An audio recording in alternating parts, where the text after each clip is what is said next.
Hey everyone, welcome to my next champion guide due to popular demand, Karma. She is a tricky champ to fully understand her identity. This video will leave no stones unturned on that front. She has a special place in my heart, as spamming her back in Season 6 and being a psycho got me noticed and actually on a pro team. So without further ado, let's just get into it.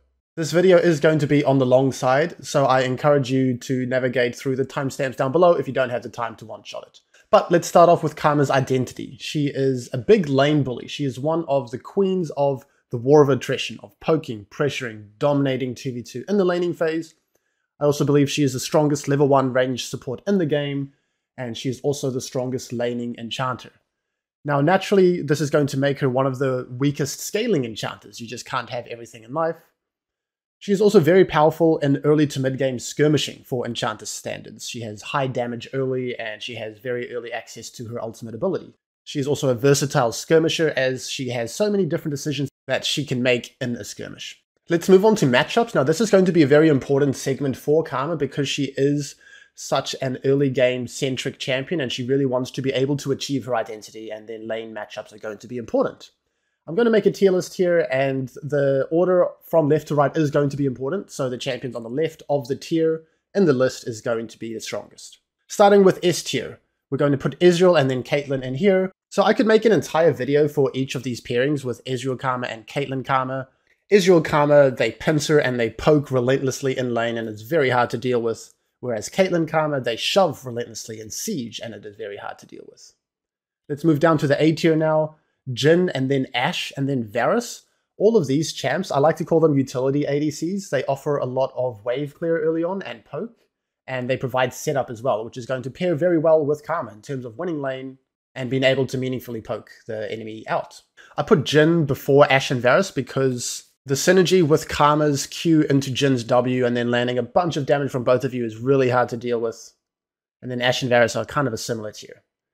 Let's move down to the B tier now. So these are going to be all-in ADCs, such as Samira, Kai'Sa, Tristana, Kalista, champs like that. All-in ADCs can work if you are psycho and you find these windows to all-in and you land all of your spells, but it's just not really Karma's full identity. And now we're going to move all the way down to F tier. This is going to be hyperscalers with a very weak laning phase. This is a complete 180 from Karma's strength and her identity, and this is just going to clash a lot. So this is going to be Vayne, Kog'Maw, Zeri, Twitch. These champs are notoriously weak early with low wave clear, and you're going to be spiking at different times. Jinx is going to be the exception here. She's just a very strong champ at the moment. She's a hyperscaler. She can shove really hard. She can set up as well. And so Jinx is going to be fine, but let's try to avoid picking Karma with the other hyperscalers. If you want to one-trick Karma, this can still work, and you can win lane regardless of your ADC pairing if you execute your champion well. So don't worry too much about that, and especially if you are lower elo, we shouldn't be worrying too much about matchup and draft anyway. Moving on to the matchups that she doesn't like to verse. So she is susceptible to getting outscaled by scaling enchanters like Sona, like Milio, like Yuumi and Lulu, these type of champions. If you fail to snowball lane and meaningfully poke them out, then you're going to have a tough time in the mid to late game. She is also susceptible versus hook champions like Thresh, like Pyke, like Blitzcrank, like Nautilus.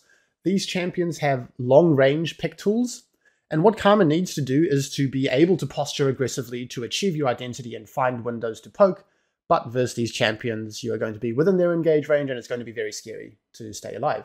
Karma has the easiest time achieving her identity versus wardens like Braum, like Tahm, like Taric, being able to easily poke out and stay safe.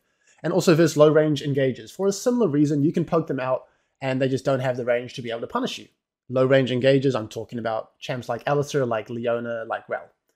And enchanters who counter engage specifically. So I'm talking about Janna and Morgana. They are great at countering engage, right? But obviously that's not what Karma brings to the table. She brings poke, and she's going to be able to easily dominate these lanes. Karma also likes bruises and having a front line to play off of in skirmishes. So if your top or your jungle pick bruises, she's going to feel really good and fit in well there.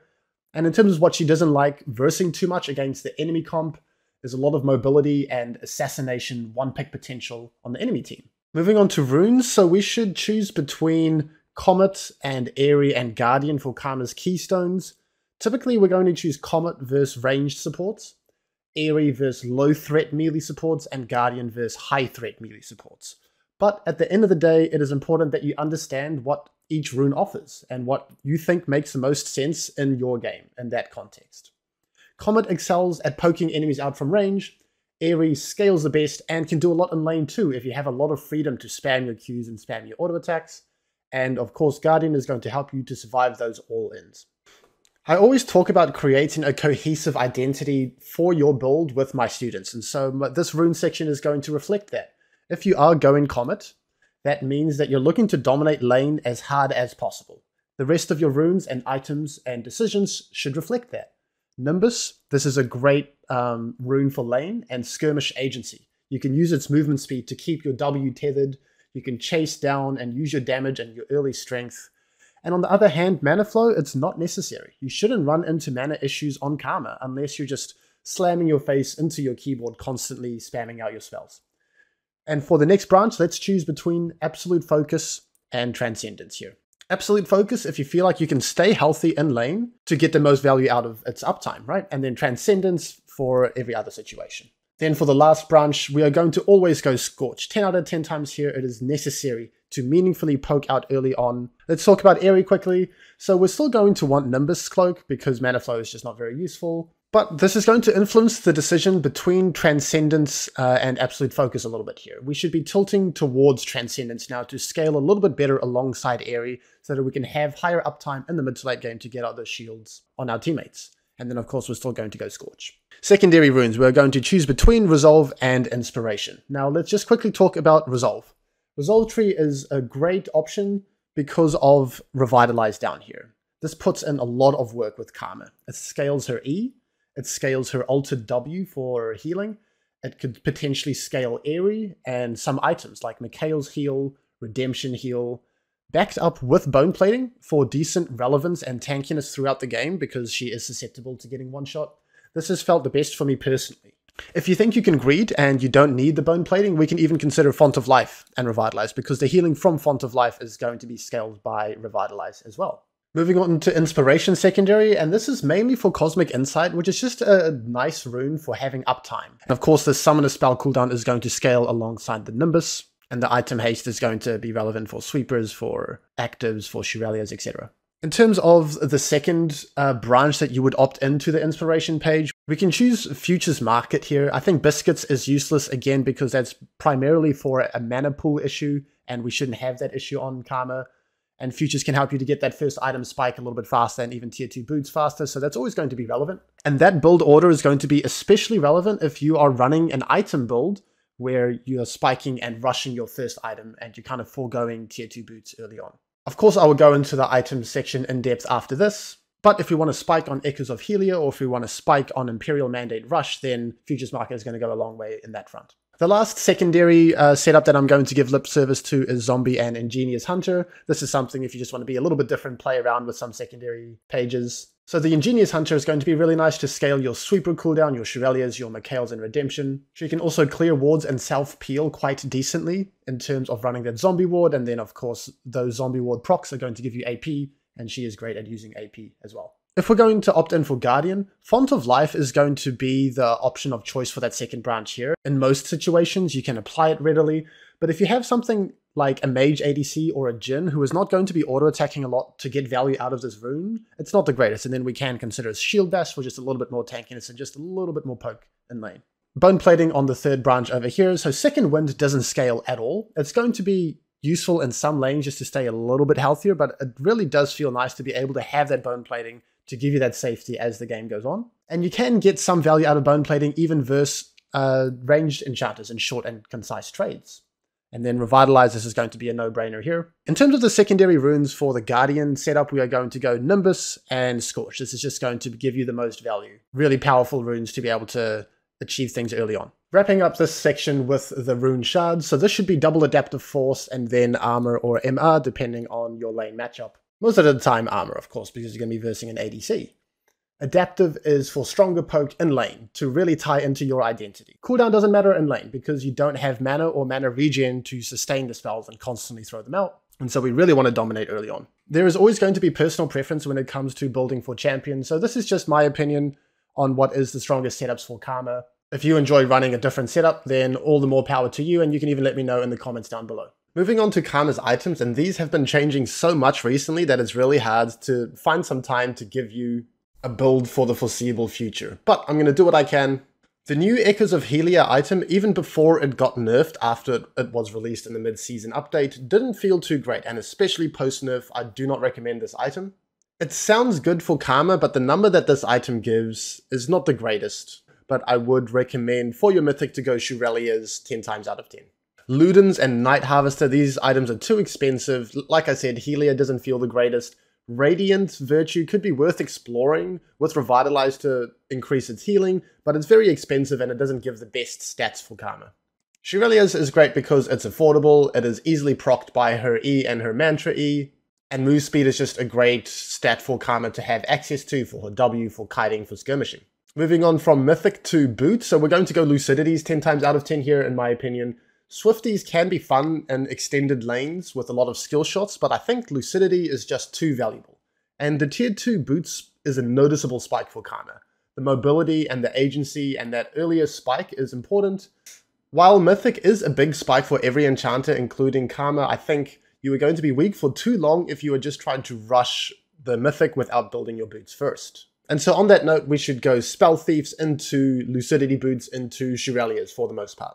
Before we move on to the next items, I do want to talk about Imperial Mandate now. And since the mid-season update, Mandate was shifted down to a legendary item and now gives a lot of AP, and it doesn't give health anymore, but it did keep its ability haste. And ability haste is a rare commodity for enchanter supports nowadays. So this item is definitely worth considering second or even first. It ties into her identity with skirmishes and with applying damage. She uses the AP very well. It is strong in any type of fight, so it's not very situational. And it's just a solid item. But the no health can be awkward, especially on a champion like Karma that wants to skirmish a lot and not just scale into front-to-back team fights and not just sit all the way back the whole time. So personally, I wouldn't build Mandate first, but I know this is a build that is popping up more frequently, and I encourage you to give it a go yourself and see how it feels for you.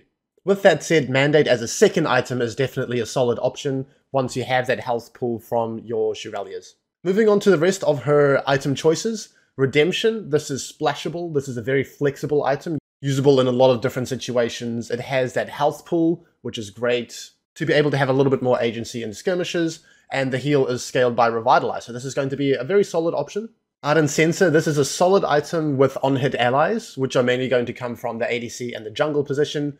Even post-nerf, it is still relevant. I wouldn't recommend building it first, though, as a lot of supports have been doing lately. Karma wants more agency herself through Shurelya's, and again, this doesn't give any health, and so Karma isn't going to be as good of a user of this item than these other enchanters, like Milio, like Lulu, like Sona, etc., who are just going to be sitting in the back and pressing their buttons and enchanting. Karma wants to pounce on skirmish opportunities and be a little bit more towards the front. Staff of Flowing Water, this is a splashable item. The best value you're going to get from this item is when you have AP teammates, or at least teammates with AP ratios. If you're not sure which item to just splash into your build, Redemption or Mandate are going to be better options, but it's worth a mention. Let's move on to Mikael. So this item is in a good state finally, since the mid-season update. If you get value out of the cleanse, it's a very solid item. It gives health now, and the heal that it does is scaled by your Revitalize rune as well. Chemtech Putrefier, this is easily proccable by Karma, and it gives the rare ability haste. So it's really good buy if the enemy team has significant healing sources. And this is probably better as a third item rather than a second item, because then there are going to be more significant team fights. And in the early skirmishes, just having as much damage as possible is probably going to get you further. Building Dark Seal and then scaling that into Magi's, this is definitely worth considering on Karma. Especially if you find that early Dark Seal and the game's going well, you can snowball the game and you can use the AP that it will give you very well. Sixth item, Wardstone, but realistically we should never get to that stage in-game. So a quick blueprint for Karma's build path: Spell Thieves into Lucidity's, into the Kindle Gem component of Shurelya's that we're going to rush, and then second item, Mandate or Redemption or Mikael's, third item, Putrefier or Redemption or Mandate, the other one that you didn't get, and then fourth item, Ardent Censer or Staff of Flowing Water. It's really going to help you if you understand what each of these items provides for you. I don't want you to just build Imperial Mandate because I'm saying so in this guide. If you find skirmishes and you can get a lot of value out of that item, then you'd want to build it. If your games typically tend to be more group and scale into the mid to late and ARAM, then this is going to be less valuable than another enchanter item option. I just believe that the best way to use Karma is to find these skirmishes and get value out of that mandate and get a health pool to be able to have more agency. Let's move on to Karma's abilities and combos. So for abilities, let's start with her passive. She gets a point in Mantra, her R ability, at level 1, and then whenever she deals damage to an enemy with an ability, any instance of damage from an ability, it's going to reduce her R cooldown. So this would be both instances of damage from your W, both instances of damage from your RQ, and if you hit 2 champions at the same time, both of them are going to apply that cooldown reduction. Moving on to her Q, so this is her bread and butter trading ability. She's going to throw out a projectile forwards that deals damage and slows enemies hit, that is blocked by minions and also has a little splash radius around. In terms of using her Q, you're typically going to need some form of setup in order to land it without your R, such as poking the enemy on a last hit. So when they move forwards to last hit a minion, you are ready there to punish that last hit and you're going to find that Q on them. You also want to get used to splashing the Q off of the ranged minions, and that little AoE splash is going to hit the enemies, so you can look for that as well. Another way for you to land your Q is what I like to call a Pokemon battle. Whenever you lock eyes with an NPC in a Pokemon game, you are going to battle. And the same thing can be applied in League. So you walk up to an opponent, you are both locking eyes, you are both going to battle, and that's going to give you an opportunity to land your Q. You've locked eyes, you are going to use your Q and your auto attack maybe, and they're going to use one of their spells and an auto attack, and that's the battle. I just want to help you guys have a higher success rate with your Qs. I don't want to see too often in lane you're just kind of running around and then you're hoping for the best. You're throwing out a Q, it's a coin flip, maybe it hits, maybe it doesn't. Pokemon battles, pressure on last hits, splash off ranged minions. And the reason I say ranged minions is because that's going to give you the most consistent windows to punish the enemy ADC. They have to walk up to last hit, and they're obviously not going to be standing in front of the wave with the melees. If you're versus a melee support, you can look to splash off of the melees onto the melee support, maybe when they're looking for a relic proc. Now I want to talk about Karma's RQ, and so for this one, you don't really need that setup. You should be able to land your RQ without any setup beforehand. Get used to the lollipop hitbox. So what happens is it travels in a straight line, and then there's a circle at the end of its radius. So look to hit them with the lollipop end of the hitbox, not the narrow stick of the lollipop. Use your range, feel its splash radius, and the best success you're going to get with this ability is using it from Fog, or splashing onto the ranged minions versus the ADC again, or just using it at the max range. The last common situation to be able to splash off of minions with your Q is when you're winning 2v2, you're shoving them under tower, and then the next wave melees comes in, and then you can kind of splash it off of the melees onto potentially the enemies under tower. So Karma's Q, there's a lot of base damage here. It makes Karma strong early, alongside access to her R, so we're going to max this ability first, or at the very least, we're going to put 3 points into Q, and then into Emax depending on the pace of game. And so if there's a lot of fighting and skirmishing and laning, then we want as many points in Q as possible. If we're getting out of lane quite quickly, we're grouping up, we're scaling, we're team fighting, then we'd rather put points into E. So you can just kind of feel out the pace of the game you find yourself in. You can also consider 2 points into Q at level 3 if it is a ranged versus ranged lane and you're just poking and not all-inning too much. Moving on to Karma's W, so how this works is there's an instant portion of damage, and then there's a tether, and then the next portion of damage will apply, and then the target is going to get rooted. And you're going to have to stay within its range that it indicates, otherwise it's just going to break. You're not going to get that second damage and root. You want to avoid using this spell on the max range just for a little bit of poke, and then they kind of run away, and then you don't get that next section of the W. It is also good to set up your Q. So of course you can kind of keep them within your tether range, and then you're going to be able to land your Q pretty easily. At the same time, what can happen is you can land a Q and then you can use that slow to be able to keep them tethered. Your W is also going to be good at disengaging ganks. So you're shoving up 2v2, you get ganked by the enemy jungle, and then you just find W on them, and then they're just going to get rooted, you can disengage. Her RW, this is going to increase the root duration, and it's going to heal her on both instances of damage according to her missing health. And so the lower you get, the better that your RW is going to feel. And situations that you are going to look to use your RW is in skirmishes when healing is significant in the early game. It's a great baiting tool, but if you only want the root portion of it, it is better to just root them and then look to R and Q instead. This is going to give you a lot more damage. You can also use your RW on monsters, so you can use it on the Scuttle, or you can use it on the Dragon, or the Gromp, or the Krugs, or whatever. And that's going to be good to give you a little bit of staying power in lane if you want to hang around and you're a little bit chunked out. Moving on to Karma's E, so there's not too much to say for this ability, it just gives a shield and some move speed. Don't use this spell randomly, especially if you start to run lower and lower on mana. If you're relying on the move speed portion of her E to get into range to poke, then you're playing Karma wrong. Remember those situations I said where you can reliably land a Q, Pokemon battle, the last hits, the splashing off of the wave, none of those are requiring you to set up with your E. What you want to use your E early on in the game is to maximize its shield value. So if there's a trade, either for yourself or your ADC, then we're going to get the shield value. The way that her empowered E works is that it's going to give the biggest shield and movement speed to the primary target. The rest of the teammates around the primary target is going to get 30% of the value of the shield and the movement speed. So don't mindlessly cast this on anyone when you're grouped up. Cast it on someone who you really want the maximum shield and move speed on. Maybe it's your ADC back here, you really need to peel them. Maybe it's your frontliner, you really want to get them into the fight as quickly as possible. You don't want to use R into E too much early game unless the extra shield makes all the difference in keeping a target alive. The R into E is more of a scaling and grouping decision that you want to make. But in 5v5s, this is the R that you want to be using primarily. Personally, my games are fast-paced. Myself and my teammates will be able to close the game out in about 15 and 20 minutes, so I'm primarily using R into Q or R into W. I know that this might not reflect your games, and so maybe in your games there are more ARAMs, there are more team fights, and then you would want to be using R into E a lot more than you might see examples of for myself. So I know we've talked about R in proxy with all of her other abilities, but this is her ability that she starts with at level 1 and she scales all of her basic abilities. And when you level it up, the numbers get bigger and the cooldown gets shorter. Moving on to combos, and this is going to be one of the shortest combo section in my champion guides. There is basically nothing to look at here. You can Q flash.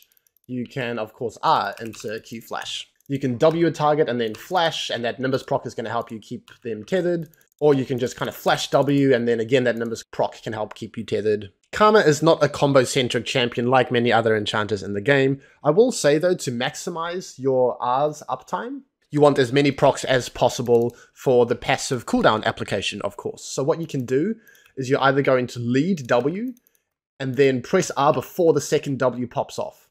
And then you can RQ and then get all 3 procs. What I see often, what you don't want to do is press W, and then wait for the second activation and then R into Q. Then you're only going to get a couple instances, right? And so just make sure that you're pressing R after your first W before the second W. That's all that you really need to know. The only way that you're going to get 4 procs of your passive to reduce your ult cooldown is to R at the start and then get both instances of Q and then both instances of W. Now, obviously this is going to be very hard to do by yourself and you're going to need some setup for your teammates, but it's just worth keeping in mind. Also, keep your eye out in skirmishes to be able to hit multiple enemies with your Q. If we only hit one enemy with our Q, it's going to go down, 5 seconds, but if we're just a little bit more patient with our Q and we find a window where a couple of them are clumped up, then it's going to give a significant reduction. We're going to be moving to in-game examples of Karma's gameplay soon, but I do want to say that my purpose for this video is to give you Karma specifics, what you really need to be looking out on as Karma. I have a lot of content on my channel that will help you to understand how to do the fundamentals of the game. I recommend checking out my Enchanter guide, my War of Attrition guide, my mid to late guide. These are all going to be relevant. With that said, we're mostly going to focus on Karma specifics here. And so I'm going to chunk up the gameplay into concepts. The first concept we're going to talk about is starting sweeper and starting in lane. And so the reason that this is so important is because of Karma's strength level 1 in terms of poking, in terms of having an R and a Q, having a lot of damage. If you can poke the enemy while they're trying to enter the lane, you're just starting off on the right foot and you can snowball from there. And so let's just see what that can lead to. Obviously, I'm in lane here, I have sweeper, I am pinging, I am confident in communicating what I want, and then my jungler ends up going topside. And then they try to enter lane, they don't know we're here, and then I find a big poke onto the ADC, and obviously we're off to a really good start here.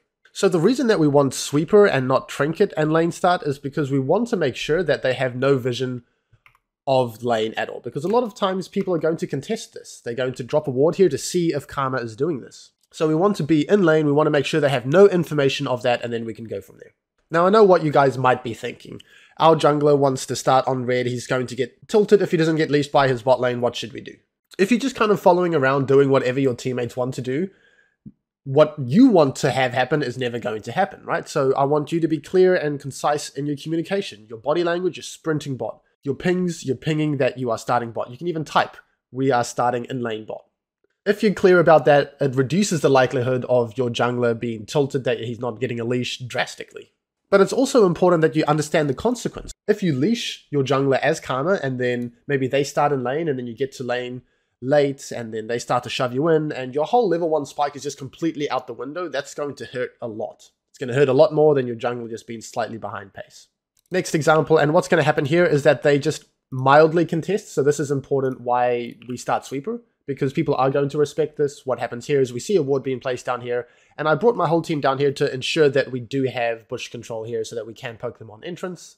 And so I don't even have to activate my Sweeper to clear out the ward. And so now, from their perspective, they have no vision of what's going to be happening around here, and then I can start a lane and poke them. And I really wanted to bring my team this time to make sure that we control the bushes, because it's a little bit more of a volatile matchup, right? We are versus an Ezreal and a Senna. They have a lot of range, a lot of poke. I really want to make sure we get the upper hand there. And again, you can see how clearly my body language and my communications have been, and my jungler is going to end up going topside, and all is well. And so what that ends up leading towards is I start in lane. My ADC is AFK under the tower, which is not ideal, but whatever. I'm just going to poke them when they enter the lane. Ezreal gets too confident. I find an RQ into an auto attack, and obviously this is a good start. He was trying to be really aggressive and dominant, and I called him on his bluff, and I knew my strengths, and so he ends up just looking like a clown. Stand your ground, know your strengths, perform on these concepts on Karma, and things will go your way. Okay, same thing. I am starting Sweeper, I am pinging on the way. I am going to bring my team down here. I'm communicating in chat as well. And then they're going to fully contest this, which is not going to happen, again, too much in low elo, but you want to be prepared for this possibility. And then my level 1 strength just shines through, right? I find a 2-man RQ, and then the fight is just off to a really good start. Of course, it's very hard for enemy teams to contest a Karma level 1. So what ends up happening is we all play it, pretty well. We get some kills. And this is just a win-win situation, right? Either they contest us level 1 and die, or they don't contest, and then we get to control the lane and then poke them on entrance. Next concept, poking the enemies on the range minions. And I already mentioned this in the ability section. The reason it's going to be the range minions is because that's where the ADC is going to be standing next to, and it's going to give us reliable windows to poke and actually land our Q. And this is going to be a constant dance. You're always looking for angles and opportunities to splash off of the ranged minions onto the enemy champions. Now, in lower elos, they're not going to be able to play this dance very well, and they're going to disrespect your Q, and you're going to be able to find those easy splashes if you're looking for it. In my games, in my examples, they're going to make my life very hard, but I'm still going to be diligent and looking for those examples. And so I'm going to start peeling off onto the side here, looking for the angle, right? And here they have been mispositioning. They aren't being diligent enough. This is an opening. I'm going to pull the trigger. I can do a standard Q, and it's going to splash on them, but I have my R up, and then I may as well just get an even bigger Q. You can splash off the ranged minions with your RQ just like you can with your Q. And so I pull the trigger here. I see they're out of position, and then there's just an absurd amount of damage, and the lane is practically won on that moment. Same game, just a little bit later here. I am posturing, I am looking for a window, and then I find that Ezreal is just a little bit too close to a ranged minion. I'm going to splash it off. I'm going to find some poke. This is so much better than Ezreal being over here and myself being over here, and then I'm just trying to land a straight Q without any setup, without any splashing. Okay, same concept. I'm dancing, I am posturing, I'm going to be looking for an opening. And as soon as one of their champions is standing too close to a ranged minion, I'm going to pull the trigger. And so here, I think that Xayah is, she's right on top, right next to a ranged minion. This is the easiest splash off of the ranged minion onto her that I can find. Pull the trigger. Last example for this concept. I'm sure you guys get the picture by now, but it can even be, towards their tower as well. I see that they're just a little bit too close to a ranged minion. I try to get a splash, it just barely misses out on both of them. We can just have another quick look at that one. I'm opportunistic. I'm always on the lookout. They're clumping around there. I find a max range Q, and then it almost splashes onto both of them. Okay, next concept, pouncing on skirmishers. And I mentioned in Karma's identity section that she is very early game centric. She has a lot of power. She is very strong, especially in the early game and skirmishes as well. And so we're going to look to match our behavior to our identity, right? That only makes sense. It's not enough to just win 2v2 and hope that the rest of your team holds their own. Let us look for opportunities to use our pressure, use our strengths, and find success. So what's going to happen here? We're winning 2v2, and my Hecarim decides to go for an invade. I see that both enemy jungles are on the minimap here. I'm just going to instantly start sprinting towards here. I don't know what's going to happen. It doesn't matter. I'm going to move first. I'm going to be decisive, and then I'm going to be able to help out in this situation. And another great example of being decisive and using your strengths. In this situation, we're kind of getting pincered. It might look a little bit awkward initially. Fizz is collapsing from this side. They're grouping up and collapsing here. Ezreal is going to be collapsing. What do we do? be decisive, cause chaos. This is a skirmish, you excel at it, pull the trigger, don't allow them time to, reorganize themselves and play a slower skirmish out. And so with that said, I see Fizz by himself. I decide enough is enough. I'm going to RQ flash, ignite onto his head, force his flash, get the kill. In League of Legends, but on Karma especially, being decisive in skirmishes is going to go a very long way. So let's just look at that one more time. We're going to R and then Q flash so that the Fizz cannot react. There's no way that he's going to react unless he predicts me to do this. And then I use my ignite and my flash to proc my Nimbus to keep him within range, and then he just dies. And the concept of pouncing on these skirmish opportunities is not limited to the early game whatsoever. And so here's a skirmish opportunity. I think they're slightly out of position. I'm going to be playing on my range and just fishing for an opening, but you can see that my body language and my intent is quite aggressive. I find an RQ onto the Olaf, and I'm going to keep him at arm's length with my Shurelya's, with my W, with my E. We're going to get a big chunk on him. We're going to force his ult. Obviously, great. And then the rest of the fight's going to play out, and we're in a pretty good situation. What I don't want to see too much is us just kind of standing behind our Hecarim and then just hoping that he carries us. We have a lot of agency in these skirmishes. If you can cause chaos and be decisive, pull the trigger. It's not always going to work out, but the more that you do, the more that you're going to learn your champion's limits and what she can achieve in a skirmish, and then you're going to be able to carry games. Same concept, same game, just a little bit later. And so what's going to be happening here is that we're on the Baron. And again, it's kind of like a similar situation to here, right? The enemy team is, approaching, they're trying to organize themselves, but if you just pounce on an opening, then things are going to go well. And so here I decide enough is enough. I'm pinging on the way. I'm bringing my Hecarim around. I'm using my Shurelya's, and I decide, let us just pounce on this skirmish opportunity. We can make this fight chaotic, and then my champion is going to excel. And so then we jump onto the Fizz, and now he just looks stranded, and so we're going to win this skirmish pretty handily. What I don't want to see happen is that we're just kind of standing back here, we're just playing front to back, we let them organize themselves, and then we may as well be playing any other enchanter who is going to perform in that situation better than us. Don't give them that time and that freedom. We're going to see a lot of examples on this pouncing on skirmish concept because it is so important as Karma, and there are so many different situations that this concept can be played out. So here's the next one. We are winning bot. Once again, I notice my Kha'Zix is pinging that he wants to invade and do something. I immediately peel off. I am pouncing on this opportunity. I don't know what's going to happen, but I'm going to be here. I'm going to make sure that something goes our way. And so in this situation, they play quite intelligently and disciplined. They concede. They know what's going on here. In a lot of your games, they're going to be stubborn and fight tooth and nail, and then they're just going to lose right off the bat. But you can see how if you are decisive and you know your champion's identity, how things can go very cleanly. Next example of pouncing on a skirmish opportunity. And so I'm just kind of hanging around mid, getting prio, and then I see Ezreal E forward, and I immediately pounce on that opportunity. I don't care how he reacts to the situation. There is no way that he gets away with doing something like that. And so I'm immediately just going to RQ flash. And then I think he's a scripter, and his scripts kind of bug out, and he flashes over it. But either way, the worst case scenario is he gets slowed and then flashes afterwards, and then maybe he dies, or at the very least he doesn't have flash. Away from just this interaction, it's the mentality that I really want you guys to internalize. I'm not playing slow, I'm not playing front to back, I'm not waiting for my jungler to carry me, I'm pouncing on opportunities. Here's a skirmish, let's go. Another window of being proactive and looking for that opening. I'm not just sitting behind my team hoping for the best here, I'm going to play to my limits, I'm going to use my W, my E. This is a bit of a messy fight, but I'm confident that we can get something out of it, and then eventually we do find some of those picks. So again, picture the difference between myself just sitting back here and letting the game kind of play itself and hoping that my teammates can carry, versus being a little bit more proactive, looking for an opening, and then setting up a pick.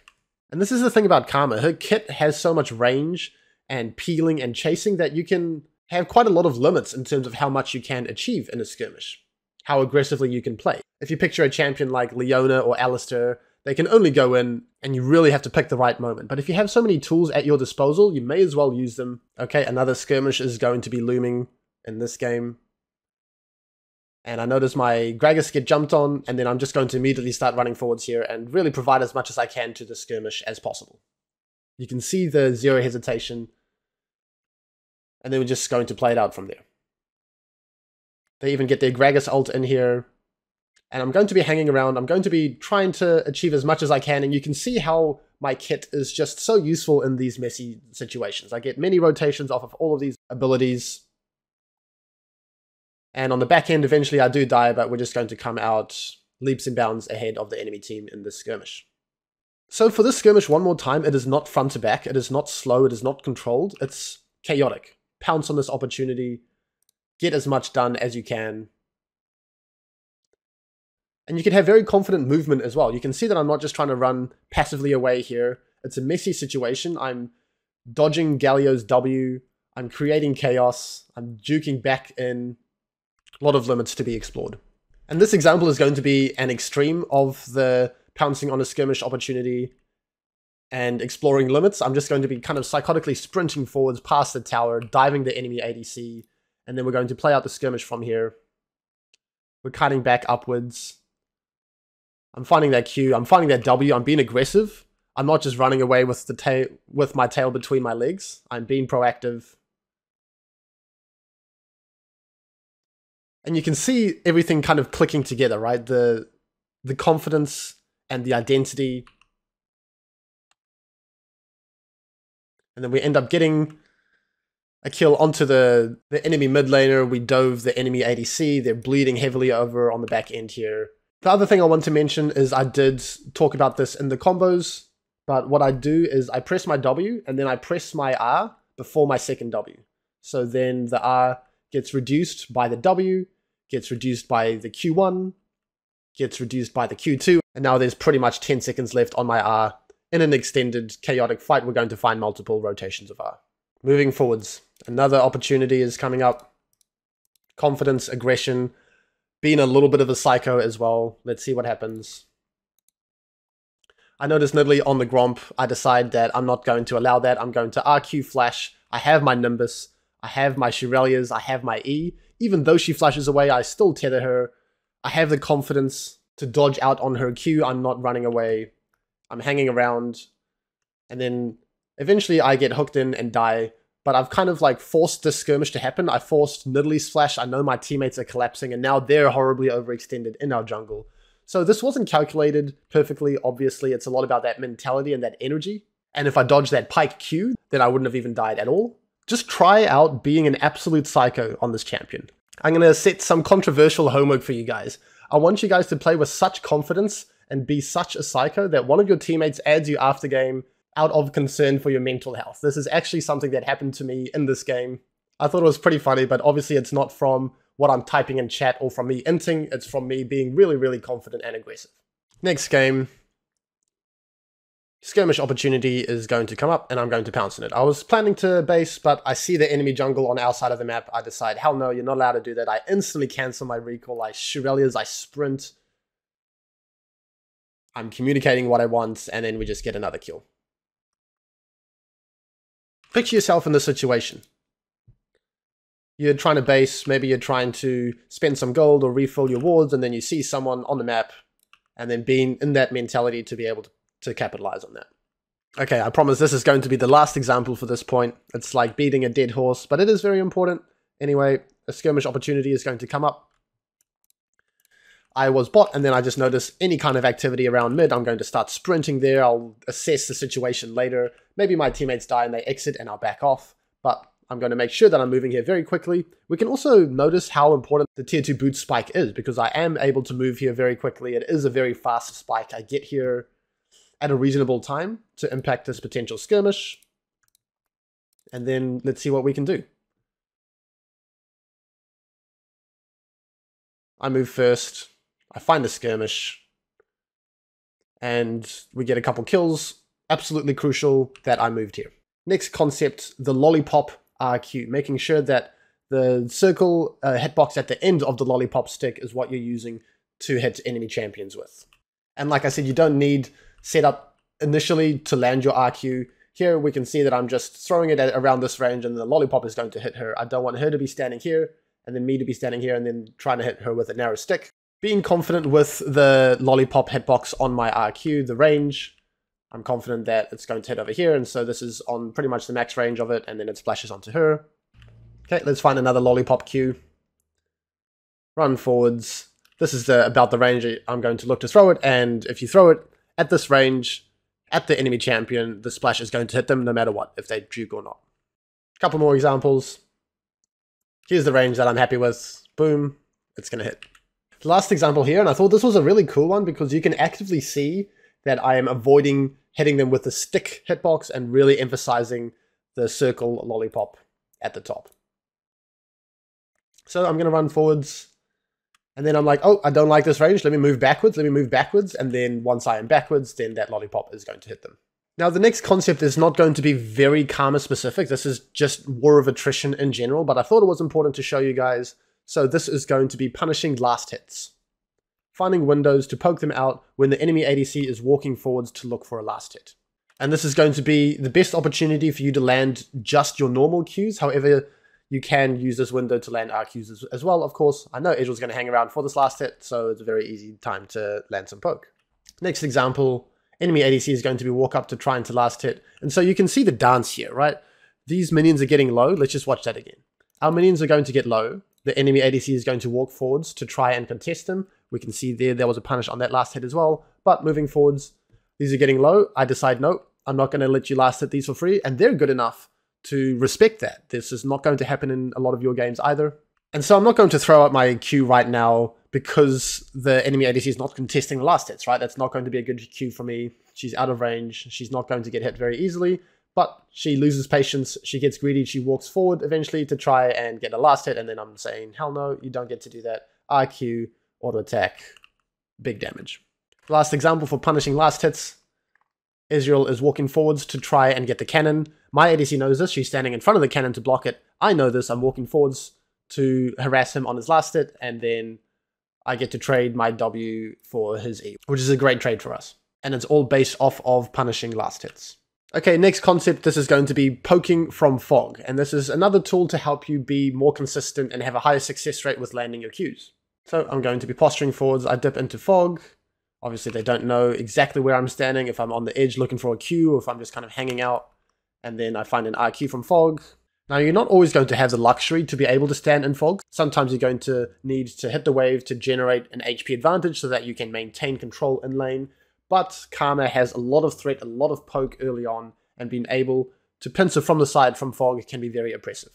We're going to move forward a little bit, same exact concept. The center doesn't really know where to stand, right? Is she going to stand here the whole time, clumped up next to the Ezreal? It's a little bit dodgy.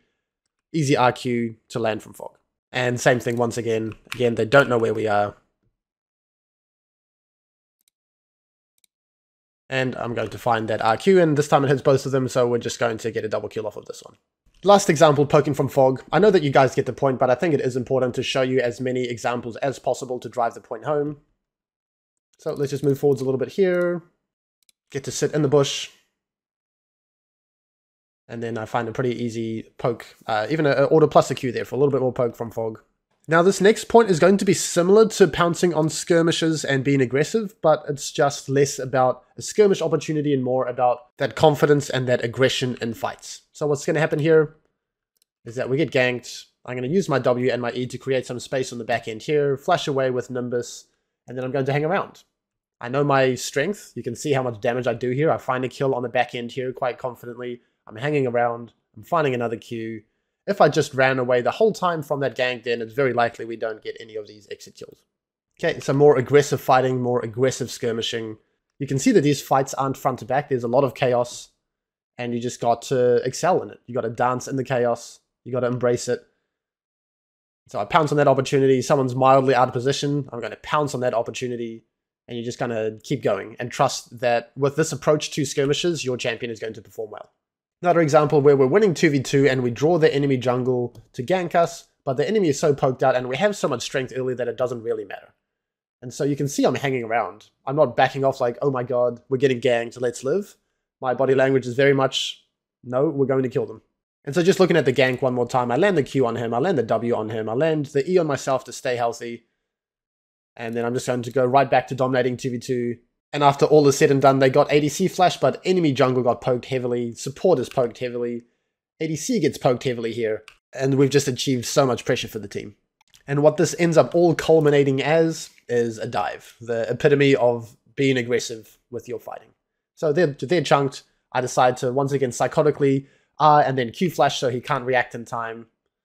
And then he dies to the ignite and he loses the wave. They kill me on exit. They die on exit as well. Job done. Some more aggressive skirmishing, and you can kind of see that all of these situations, we are just absolutely dominating the 2v2, using my strength, finding consistent windows to poke. It's just about how much you can get out of that advantage that you have created. So psychotically running forwards, denying an entire stacked wave here, which is really, really good. Eventually we get collapsed on by the mid laner, and my jungler is slightly out of position. That's fine. I'm going to use my IQ, get a bunch of damage on the back end there. And I'm going to hang around. I'm not going to cower with my tail between my legs again. I'm going to hang around. They want to skirmish, I'm going to fight. I'm very strong in these situations. Find a bunch of kills. And it's just so much pressure that we are exerting bot, and understanding that. Now, this following fight is going to be a great example of what a high-level fight on Karma can look like. If it is more even-numbered, what can you do? And so initially, I'm going to start off with an RQ, get some poke onto the enemy jungle. And so that's my first R. And then I'm going to slowly group around over here, because I know that the fight is exiting towards this area. I'm going to land my Q onto the Nautilus. Very important that you land your spells to consistently reduce your R cooldown. Find a kill onto the Nautilus, and then I'm going to land my next RQ onto the Draven. I'm going to ignite him. I'm going to inject a little bit of volatility and chaos into the skirmish, right? I don't want to just play super slowly here. I do want to pounce on an opportunity, and this is the opportunity. Draven is slowed, ignited, let's kill him. And that was, again, my second R. And then I'm going to land my W. It reveals people as well. So Akali is revealed here. Both instances are going to be procced. And then my Q is going to land. So my R, this is my third R. It's back up again. Still hanging around. And then Gragas is going to fly in. And I'm going to use my next R with my E, because that's the only spell that was up right now. And then both of us stay alive. And then we're kiting, keeping in the fight. And I don't know how, I think this was 5 Rs in this extended team fight, which is quite absurd, but that is only going to happen if you hit all of your Qs. So instead of me commentating and pausing the whole time, I'm just going to play this fight out one more time so that you guys can get a visual.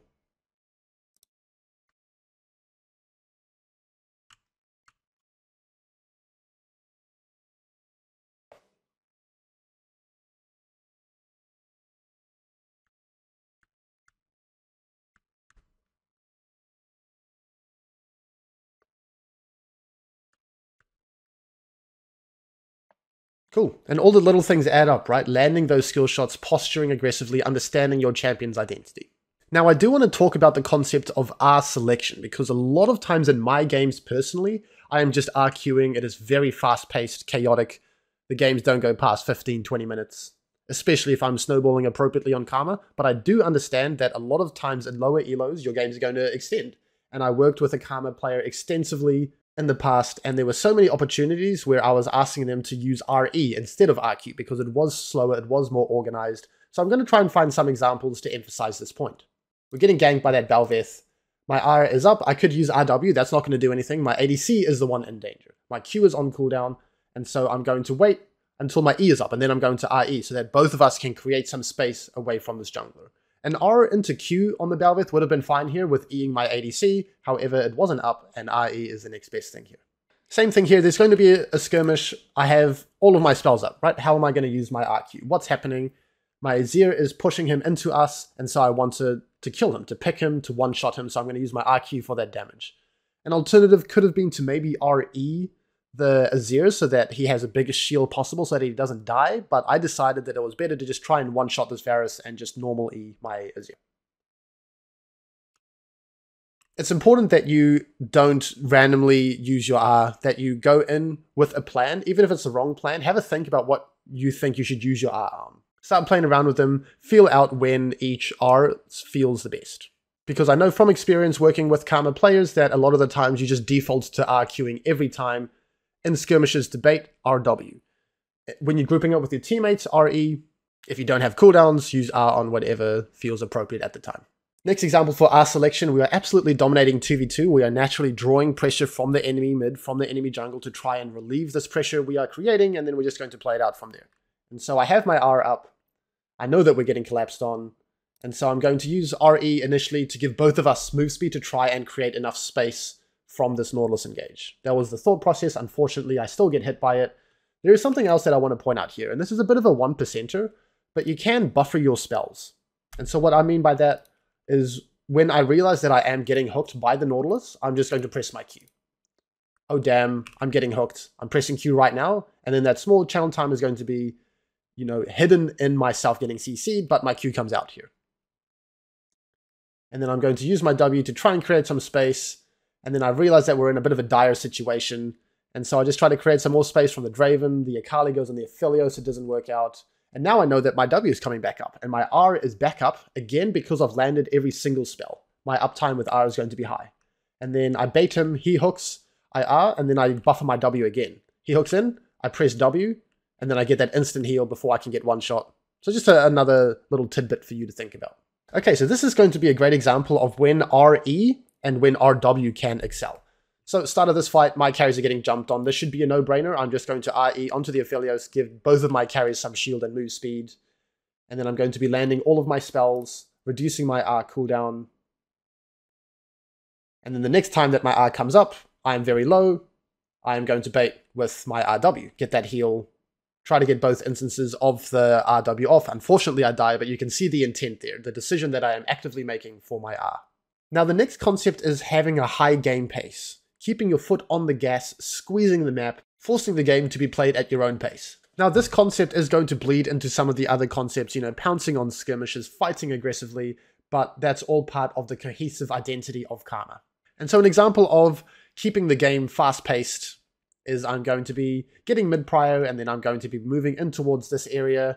And so we have the advantage, right? We have the vision advantage over here, we have the mid-shove advantage, we have the upper hand. They're always on the back foot. We get some poke on the back end there, and then you can see the discrepancy here, right? They're just kind of collecting minions under towers over here, and all of this area is dark. And so I want to avoid that even footing 5v5, because that's not what my champion thrives at. Same thing just a little bit later here. We have mid-prio. I am getting the control over this area, and then if they walk forwards and contest, we're going to get a big chunk. Obviously, that's pretty good. We're going to deny some vision. Again, the discrepancy. They're terrified to enter this area. They're getting poked out. They can't do too much on this window. So I was looking back on my champion guide so far, and it didn't feel complete. So I asked myself, what is this guide missing? I feel like a champion contract for Karma wouldn't be that useful because the concepts that I summarized would mostly fill all of those gaps. The 1%ers would be few and far between for this champion. And what I decided to round this all off with is to just capture the flow of a Karma game throughout the whole game without cutting it up into segments. And so I'm going to show one game from start to finish of a Karma game so that we can also get a little bit more of late game footage. And that is a bit of a rare commodity because a lot of the games on Karma that I'm playing, the games are just over by 15, 20 minutes. Either I'm absolutely stomping or my aggression gets the better of me and I end up 0 and 8 and I get stomped. So with that said, let's jump into this replay, and I'm going to put it accelerated maybe 2 to 4 times quite a lot, just because I know that I have talked about all of these concepts quite a lot. So the first thing I want to talk about is I thought that we would verse Tristana ADC, to be honest, and so that's why I opted in for this rune setup for the Guardian for a little bit more survivability to make sure that my Zeri and myself as well aren't susceptible to getting all-in.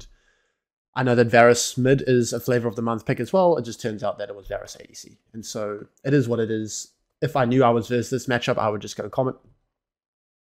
Other thing I want to note is that this is a pretty bad bot matchup pairing, right? I put Zeri in the F tier with Karma for a reason. She is too weak early on. She can't really facilitate what Karma wants to do as a champion. And so I thought this would be a good example to show you that I'm not just cherry picking everything and to see what we can do even in an awkward situation like this with suboptimal ADC pairing and suboptimal rune setup. Okay, so I started in lane, I had Sweeper, I am posturing to poke them upon lane entrance, and it turns out they respect this. They are walking intelligently along the wall behind the creeps, and so it is what it is. We're not going to hang around here forever. And then I'm going to hit the first wave. I'm going to look for a splash. I missed, but I do damage the wave at least, so we have a minion HP advantage. And here, this is where we saw that little dance backwards to make sure that my Q with the lollipop hits them with the RQ instead of the stick. And then I stand next to my ADC there just to proc my Guardian, looking for a splash again. Miss out on that window. And here I'm kind of forcing a Pokemon battle. And like I said, this is a way for you to reliably land your Qs. I'm going to use my level 2 spike. I have confidence that I can effectively trade here because I'm going to level up and have an extra ability, and then I get all of my Spell Thieves procs. I get a little bit of poke on the ADC as well. And now comes the window where I am scared of the enemy jungle. Right? I have a Hecarim. He wants to full clear. He's quite weak early on. Kindred is notorious for looking for 3 camp or even level 2 shenanigans, right? Kindred could have like soloed red buff and then looked to jump over this wall and then gank us around here or invade, or 3 camp gank us and then invade or something. So on this window, I need to be respectful, and I just can't really achieve my identity. So that's just the reality of the situation. I'm not going to be looking to actively shove too much on this window. Speed it up a bit. Find that RQ on the lollipop at that perfect range again. Looking to keep my ADC healthy with my E's. So I'm shielding her to get out of range of the Lux's E, or to at least shield the damage. And so this is kind of going to be the trade-off for this lane. I'm going to be able to provide early power, and then my Zeri is going to be able to CS with that pressure that I am applying. It's just not going to be neat and tidy in terms of synergy. And you'll see that play out as the game goes on a little bit more. Let's look at that trade window one more time. Pressuring from Fog. Force another Pokemon battle right here. I get in his face. And then Kindred ended up showing top, so then we have a little bit more freedom. And so I'm not going to be hard shoving every single wave. I'm going to be pressuring from Fog, looking for those windows to poke out. Lollipop Q from Fog again. So I have a very high hit rate with my Qs, which is important. I probably should have gone 2 points into Q instead of the W point. I think I leveled up the W a little bit too prematurely. I was still worried about potential Kindred shenanigans and a skirmish unfolding around here. I should have held that point though. And so now we're just getting Prio in this lane, which is a really good sign. Varus is a lane bully. Lux is quite obnoxious in lane as well. And so keeping them under tower, ensuring that my ADC not only gets free farm, but that we're coming out ahead is going to be a really good sign.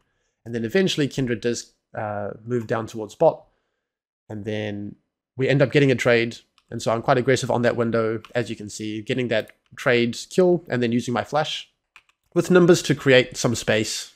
And then we'll end up getting away through the bot river. Let's speed this up a little bit here. Speed up my team to potentially catch Varus. And the reason that this window was important is because the Varus is really low. He obviously wants to shove in base, and I don't want to allow that to happen. And so I use my RE to speed everyone up here. A little bit of R decision coming into play there. The wave is frozen. I base in Fog.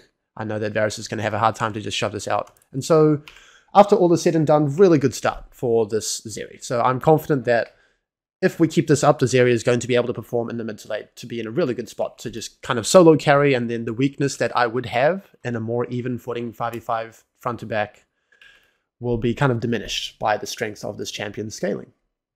Last thing I'm going to mention in terms of comps is that we have a Hecarim and a Volibear. So these are frontline bruisers that are fantastic for Karma to play off of, to speed up and to kind of position behind in front to backs if we do end up in that type of game pace. So here, honestly, this is a pretty bad roam for me. Normally, when I'm pathing from base, I am going to choose between mid and bot. And since the mid-season update, the decision to path mid is a little bit trickier because bot waves are faster, and so you want to get there in time. But I decided that, you know, my Zeri is just too weak. I'm not really going to be able to achieve anything meaningful down there. But also, I can't really achieve anything meaningful around here with this Katarina into Tristana matchup. So it's a bit of a wash. But I don't hang around too long, I realize, and I just start to sprint back bot and see what we can get down here. Okay, Lollipop RQ, looking to harass last hits just a little bit maybe. Standing next to my Zeri to potentially proc Guardian to keep her healthy.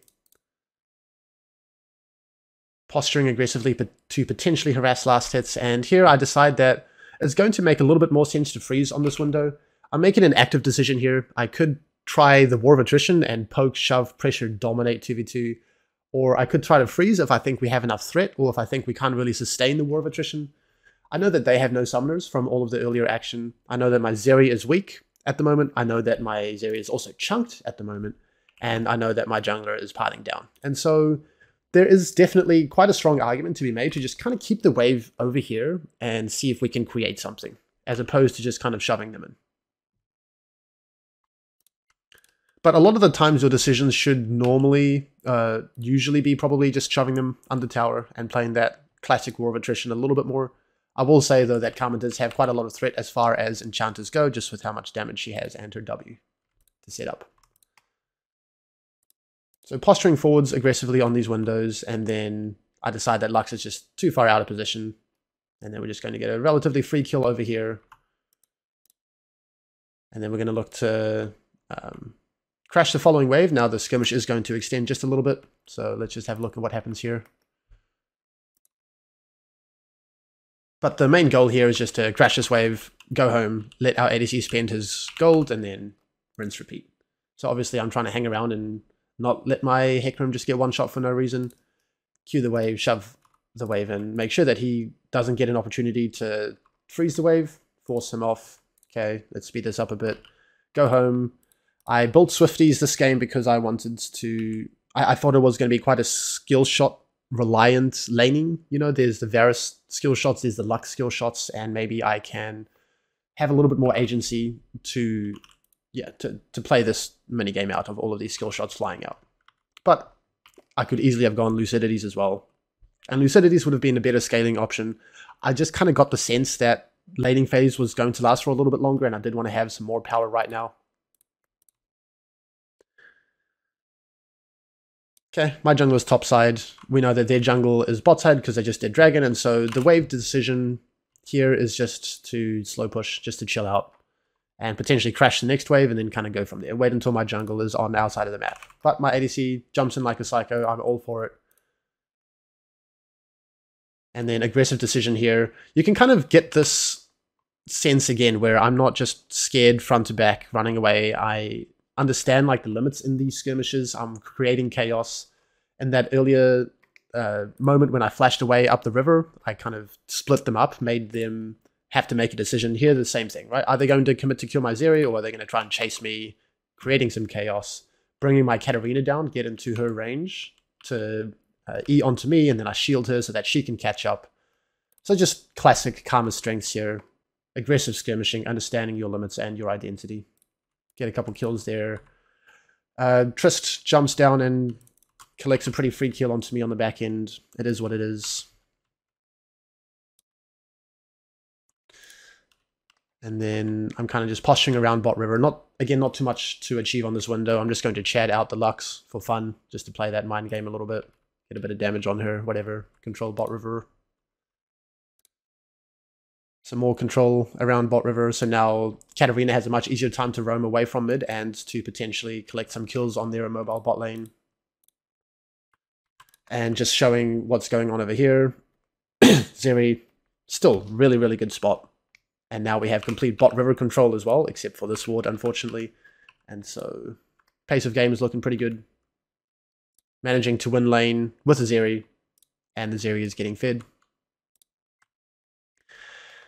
And then we just decide to go for a bit of a dive here. I probably should have looked to tank there. We were not quite on the same page.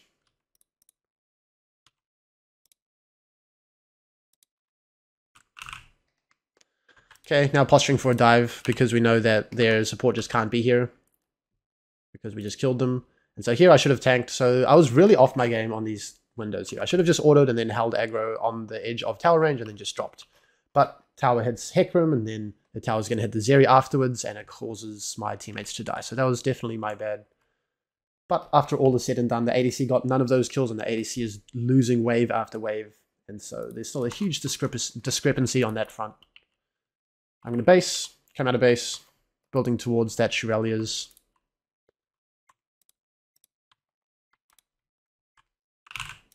Controlling bot river. So this window I probably should have been moving a little bit more towards mid/top side. I think I was autopiloting a little on that window, but it didn't last too long, and then I get to move around towards mid. Controlling bot river. My Katarina is wildly out of position, so I try to create some space for her. I can just show that one more time. So obviously she shouldn't just jump in like this and get Lux queued, right? But then in this situation, what am I going to do to help her get out of it? And so I shield her, and then I try to W to push the Varus off so that maybe we can get a return kill, and then Trist jumps in, puts her E on me, so then I'm forced to flash out, because if Trist orders me and gets the bomb reset, then the whole skirmish can just be doomed. So at the end of the day, I hang around for a little bit more damage on the back end. So at the end of the day, we get 2 kills for 1, which is pretty good, considering how it started. Confident, aggressive skirmishing. I'm going to go home, get my mythic. And so now it's just about how can we cleanly snowball the game, because we got a huge lead bot. Our ADC is going to heavily outscale, and now we can just kind of translate that pressure towards the rest of the map. Pick up neutrals, pick up more towers, do the right thing, and we can see what happens. Lollipop RQ. Assigning mid so that we can get mid prio, and then use that mid prio to pressure the map. So get mid wave and then do X, do something. We're going to get mid wave and then control top river. So that's what I'm looking to do over here. And here's another mid wave, so I'm going to hang around and make sure we get another wave of prio, and then rinse repeat. Just kind of like the slow bleed on a macro sense. So we get mid prio, and then what Kayle has to be doing is just kind of sitting under his tower. And if he does that, then maybe we can dive or siege tower, but he's not sitting under tower, and so we get to control a little bit and then threaten to collapse onto the Kindred as well. So then, you know, I'm pouncing on the skirmish opportunity. I'm using my mid prio. I'm embracing my champion's identity. And then we get them both exceptionally low and force out the Kindred ult.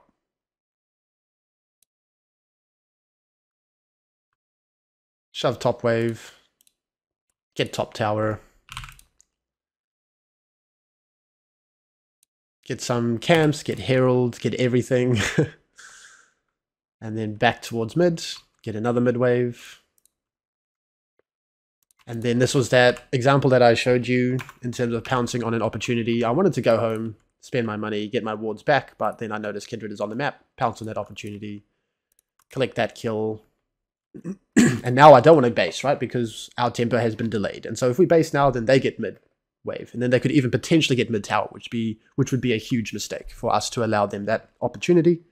So we're going to hang around for another mid wave, shove mid wave, and then we can either base or do whatever we want. I decide to hang around. My jungle is active on the map. We're going to control around here. Back to mid. Mid first, mid prio. Now we're going to get mid tower, and once mid tower falls, now the game is really opened up for us.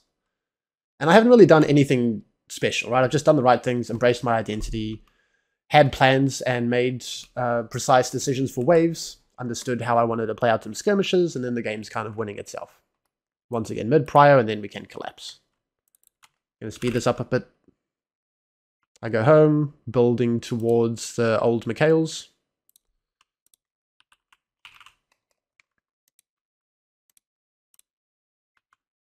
Squeezing the map. From their perspective, it's just really hard for them to do anything, right? They're constantly just dealing with minions under their mid tower, and everywhere is just dark, and they can't facilitate or use side waves at all, and so it's just a matter of time unless we mess up.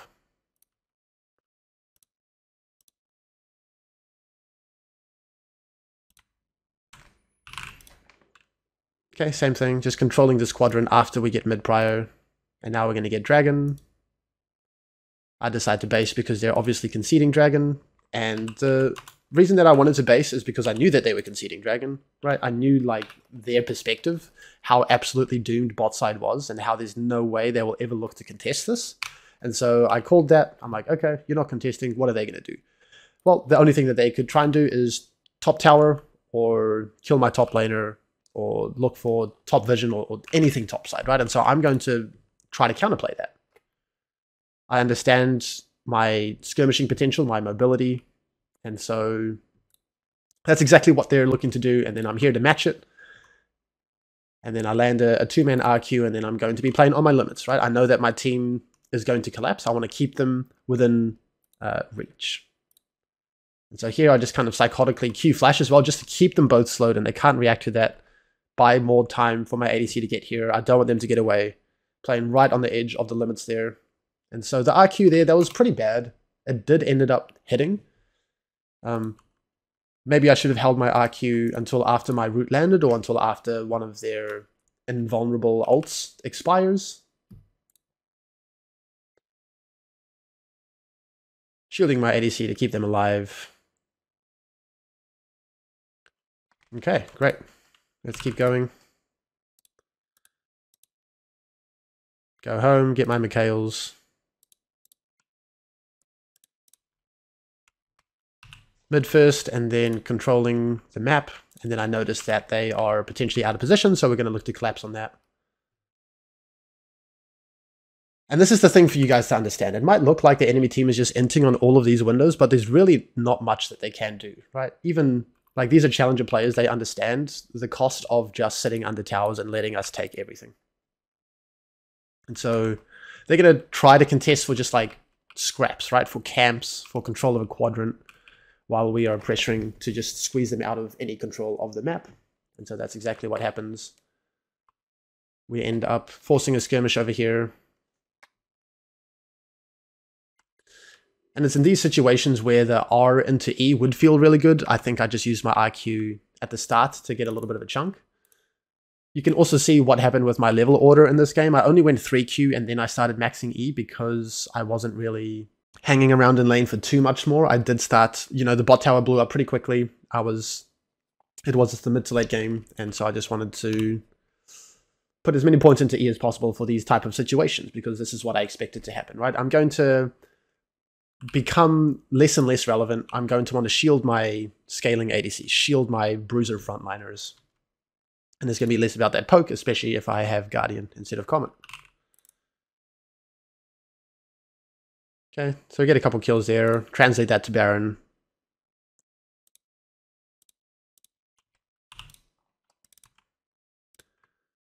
And the game is quite fast-paced, but I'm always looking to move and be there for these situations. And you can also notice, again, I just want to keep reiterating it, how important it is to have mid prior. Do mid first, and then the enemy team just pretty much has no options.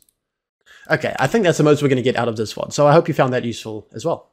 Karma is a slippery champ to grasp her identity, because she, on one hand, she is an enchanter, but on the other hand, she really needs to push the game pace.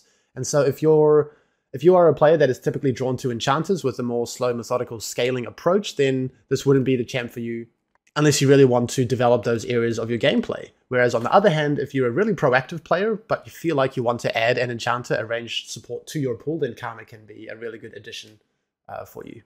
Thanks for watching. Please consider liking and subscribing if you enjoyed. Big thank you to all of my patrons over here. I really couldn't do this without you. The links for coaching, for Patreon, for my School of Support Discord server, for socials, they're all going to be linked in the description below. Any and all support is greatly appreciated.